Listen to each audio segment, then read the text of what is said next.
kabangin tawaan kamangi ya kajing penek pensa riti dustur jong ni hikum jo habangi pai kiwe ki jing pensutu bakla jing iram bakla kiwe ki nong iram ki bakam bakide ki ba ri jai penreu ngaso banong ba hakabe dei bat kane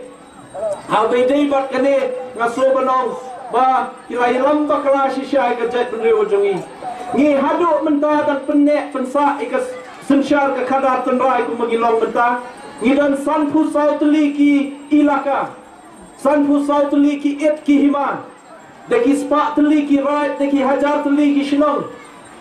la penek pensa ika hadu benta ndai danpat ki ramba bakam idri jenreu kila dawa banwan ra daka artikel laispa nyokuwe batang shuan ra daka ne nyemdan bor shu ban thawan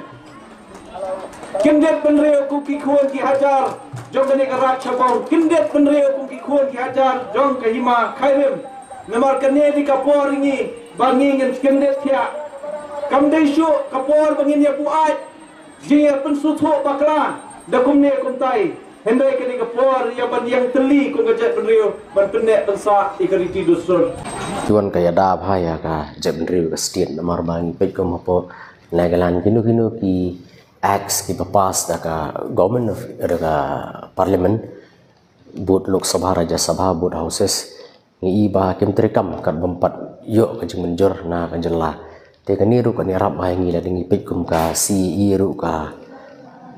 kanumla man terekam lagi area ki badon ka ni ka article 371 te ka jeng don ni ka article 371 i ni ji ka ni rap hai ka jeng beri ku jungi te hak bai de ba ki bor ki ba ki an ki ba pengkup bor ya ke jek benriu kum ke 6 schedule ka thrai la dang idan ke 371 e ba ke 6 schedule kan yarab ba ke jek benriu ni pe po Mizoram bidan light liki autonomous council ka mara autonomous council nang ta ni ka lai autonomous council bat ka Chakma autonomous district council di kiniru ihap apa ke artikel 371G